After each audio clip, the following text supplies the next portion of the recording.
I got 7 brothers and 7 sisters. Yeah.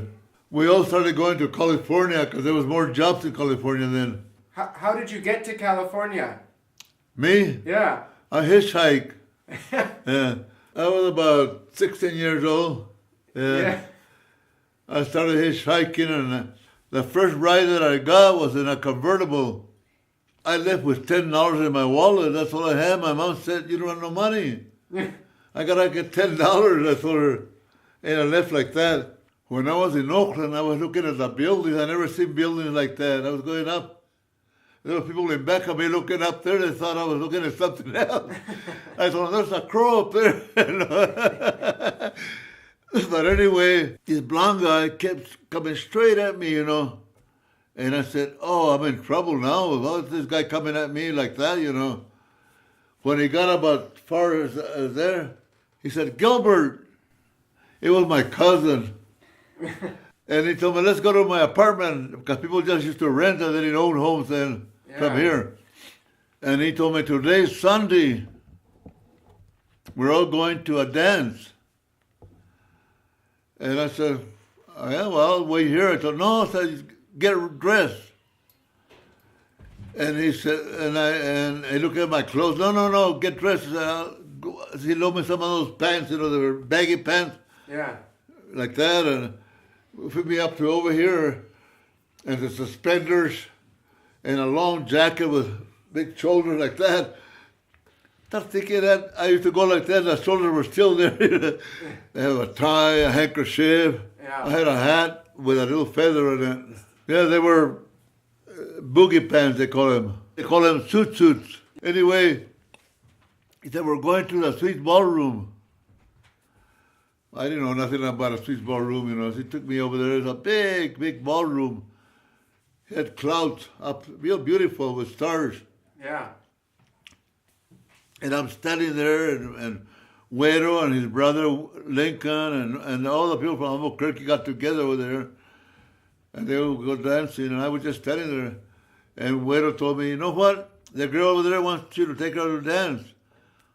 I said, "I don't know how to dance." Yeah.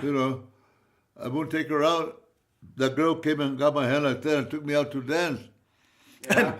And she said, "You're doing the freeze." I was scared, I said, "That's good. People are looking at you." And we started dancing, and I fell down. I said, "You made a split." They came with a camera and took our picture. I got her picture at the house. I never asked her for her name or nothing. Every year I used to come to Albuquerque, and I would buy a record player, the ones that you ring. Yeah. And I used to bring that, and girls would come over. I would charge them a nickel to teach them how to dance. Yeah. Yeah, I could do the splits, the Texas hop, the back bend, bunny hop, all those. I used to do all those, and I would teach them, Which dance was your favorite? What dance? Yeah. Mambos. Mambo? Yeah. Yeah. They come from Cuba. I used to live in the 23rd, and people used to come to my house. Yeah. Mostly where I live, it was the Anglo race, the white race. Yeah. And the girl who come to my house and live on 23rd, there was a big sign there. The people that owned that apartment was a lawyer. Blue was his name, his last name. Yeah. Anyway, they started putting their names on that sign. And it became the 23rd gang. And without me knowing, and one time there was a dance at a Swiss ballroom, and the Diamond Gang coming from San Francisco. And they said, you don't know who we are, but we know who you are. So you do? I said, yeah. But we're going to go to the Swiss ballroom, and there's going to be a lot of movie stars going over there, and we don't want to fight over there. If you can tell those people from the 23rd and the 7th Street where your friends, 7th Street gang, you can tell them that. So I called the people from 7th Street, and they said, oh, yeah, that's okay. We'll just go on one side, I can stand their side. And then I called the guys that one from Dakota, between San Jose and Oakland. It's a real small gang, but they're mostly like bikers, you know. I still remember Larry was his name, the one that used to run it. And I told him, you know, we're going to be at the Swiss Ballroom, and I know you people are going too. Yeah. But the people from San Francisco called me, and they don't want to fight. And Larry told me, oh, if they start a fight, we'll finish it. I said, no. They were real short little guys from Mexico, mostly, you know. I said, no, there's going to be no fight. But that's what happened. The Diamond Gang had a little diamond here and a dot in her face. They would go like that to go in their club. And they told me, Gilbert, whenever you come to San Francisco, let us know so we can be there too. So, yeah. So I became their friends too. There was no fight at all. When did I get drafted? By 1950 or 51, something like that. When I went in the service, I said, I'm taking a rifle and a gun, and I'm going to go fight for my country. And I told the Virgin Mary, take care of my mother. She's a good person. I would like to see her when I come back. And I told the Virgin Guadalupe the Virgin Guadalupe will protect my flag. When I come back real far from my land, I want to prove that my race is not scared to die anywhere. And that's the way I went. All of us, we were 4 in the Army and 1 in the Navy. And we all came back, yeah. Well, my brother was in the Navy, but he was only there about a month because he was allergic to wool. Orlando, my brother Sonny, my brother A.B., he was a sergeant. And Cele, he was only a corporal. When they were in Germany, they had a parade, and Cele was in a parade. And the sergeant came out, he was my brother. He was in charge of my older brother. What was it like in Korea? Oh, it's cold, freezing. A lot of people didn't move. The back of their heels would freeze. Yeah. Yeah, I move a lot. I knew what to do, you know. In my hands, when I was guarding prisoners, I got prisoners. I fought in 2 battles in Korea. When, like I said, I wasn't scared to die. But what happened when we went to the Yellow Sea belongs to China. We were supposed to be there, but we went on those P-boats. And the gates open like that, and you walk out, and it said, fix bayonets.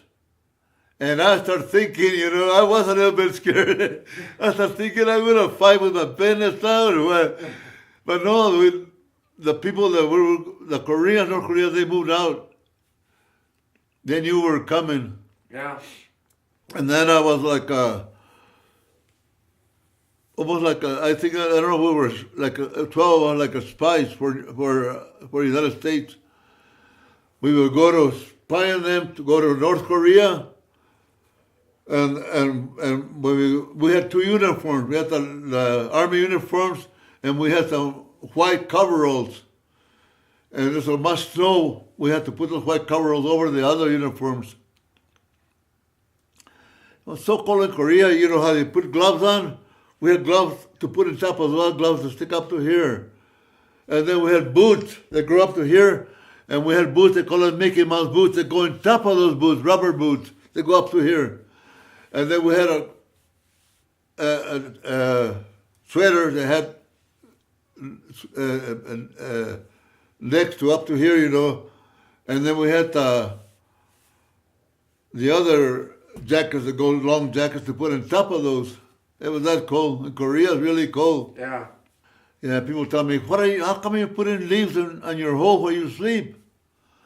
I said, because the leaves, you can put your sleeping bag on top of it, it's more comfortable when they're dry. As long as water don't get in there, you're okay, you know. Yeah. They had those little stoves like that to cook. But sometimes somebody in the mountains, we live in the mountains, and the stove would be a little bit crooked. And I told the cook, why don't you get a glass and put water halfways, and put it on a stove, and they will level your stove. Yes. But I made it. I was there 1 year in Korea. They sent me to Japan, Tokyo. They said about 7 of us or 10 of us, because we fought, and they wanted for us to rest. Sent us for 5 days to Tokyo. And the guy told me, "You want to go to a Mexican cafe?" I said, "Mexican cafe?" It was in Tokyo, yeah. I still remember a real small little cafe. They had the Mexican things on the wall. They had records in there and everything in Tokyo. And we went over there, and they had, the beers were very big like that. Yeah. And they told us, "Don't drink that beer because it's made out of wheat, out of rice, and you go blind." The server, they told us that. They said the beer is not that good. So we ordered a small little beer, But the tall beer was real cheap. Words in Korean? Yeah. Say, "Iriwa, come here. Hayako, hurry up." That job means, okay, Ichiban is number one. In Korea, they call, if you're do good, they call it Ichiban, they call it number one. I had a little boy that used to come over and help me with my clothes, wash them. And I told him, "Tamayama looks the same. He had a head that looked like a mountain, and that's Tama, and Yama is his head." I said, "Tamayama looked the same." He used to laugh. Yeah. But I got his picture at the house. Kim is his name. And then I found a little Korean kid like that by a river. He had a big cut in his head. And I told him, "Where's Papa son and Mama son?" That's what they call him over there. And the little boy told me, "Boom boom, kill him. A bomb." He said, "Boom boom, kill him." Yeah. And he was just a little boy like that. And I felt bad, and I took him with me to the camp. Yeah. And they made some clothes on him with army clothes. He had stripes from here to up here. But when I left, they told me, "We'll take care of him, Gilbert." I named him Pepito. He learned a few Spanish names, And he was real happy because when I first took him, I went and got some sugar from the cafe, where we make the food, to bring to him. And there was some big leaves, a tree with big leaves. And he put the sugar in the leaves and folded it later like that with the leaves. I look at him like that, But they were really, really poor in Korea then. They didn't have no houses or nothing. All there was you could see the foundations. And I told them, "What happened? How come there's only foundations?" When Japan went into China, they went through Korea, and they took over Korea, and they took over a part of China. But they destroyed a lot of the Koreans' houses and everything. When did you meet Grandma? When I first came out of the service, I met her. Yeah, I was here in Albuquerque, and her friend told me we would like for you to meet Gilbert, And she said that I met her one time. They introduced me to her in Central. They had a little place where they had a music box. And Regina said, "I came over with 2 girls and this like that and walk in." And they introduced me to her, and I just went like that. I just shook my head high. And then she said I left with 2 other girls. I don't remember that.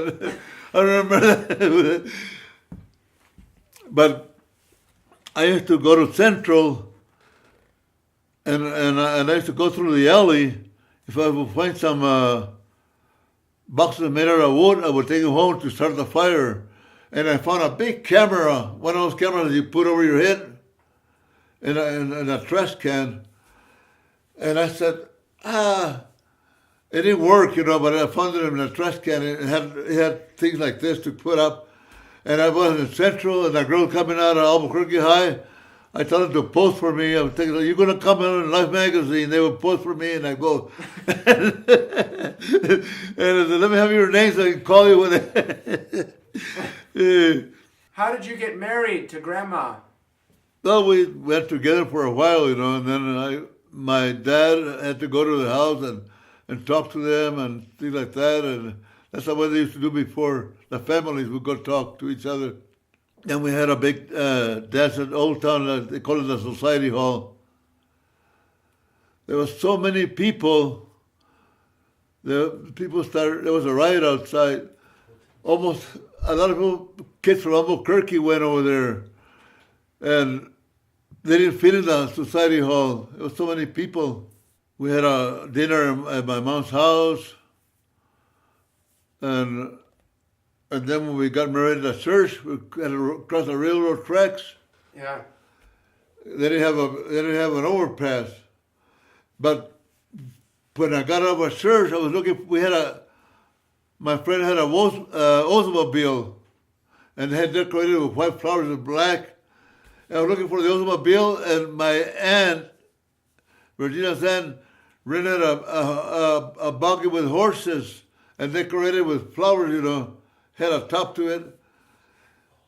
And I was looking for the car. And then, no, you're going to go in the buggy. And I said, we're crossing the tracks. I said, oh, no, I hope the train don't come by now.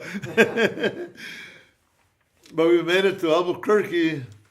I think the church was in Broadway when we got married. Yeah. We made it to Albuquerque like that, but... Yeah. Well, we want to get married in the backyard. Yeah, good. We want to get a band, too, so people can dance. Good, that's good, yeah. Are you going to dance? Yeah. Will you dance? Will I dance? Yeah. I got educated feet. Where does the name Benavides come from? From Spain. What does it mean? Buena vida. Yeah, good life. Yeah. Yeah. Well, Benavides in Jerusalem is called Son of David, yeah, in Jerusalem. There's a lot of people here in New Mexico that got Spanish name and they're Jews. Benavides were from Taos. They moved over here. It was a hospital there in Lomas. It was just like a house. Yeah. A pueblo.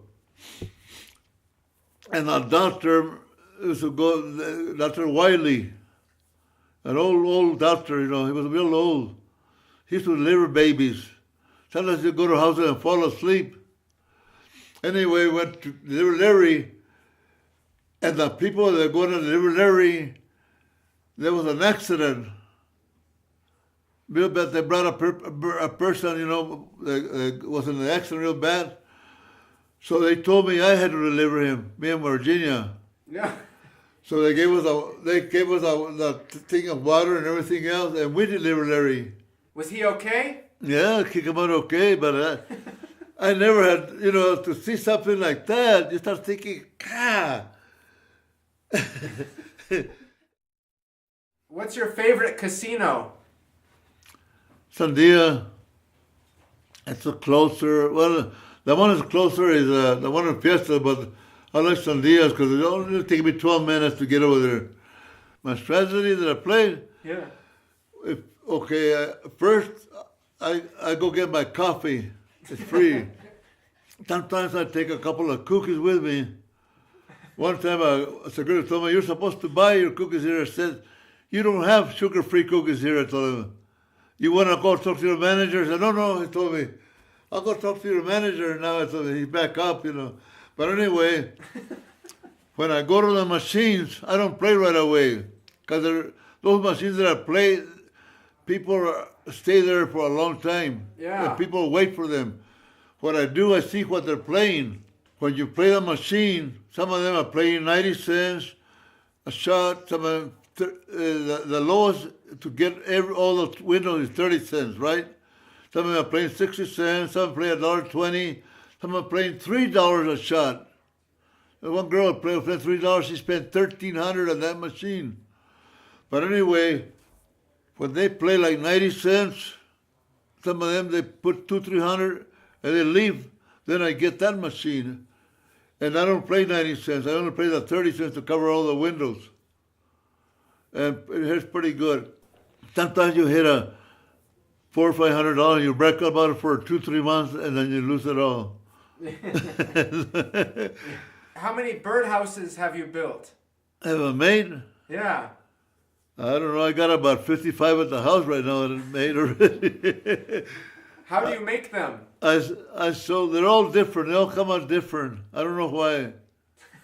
Sometimes I wonder if somebody else is making them up there or not. I don't know. Search chairs, birdhouses, coyotes, crosses. I make anything out of wood, you know. You know what happened here at the Sandia Mountains? What? It was all covered with snow. I saw Elvis Presley kiss Marilyn Monroe. No. I ordered a BLT at Garcia's, and they brought me a big lousy taco.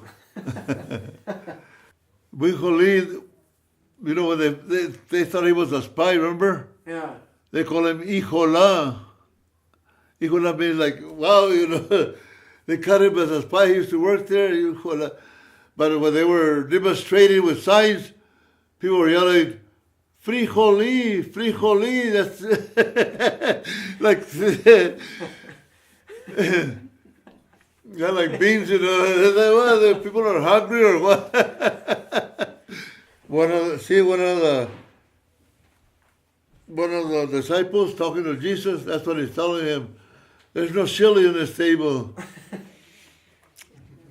One time, an Oriental told me that Jesus was half Jew and half Spanish, half Mexican, he told me.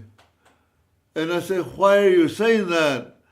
And he told me, well, Joseph was a Jew, and the Virgen Guadalupe was Mexican, he told me, so that makes Jesus half Mexican and half Jew. I said, no.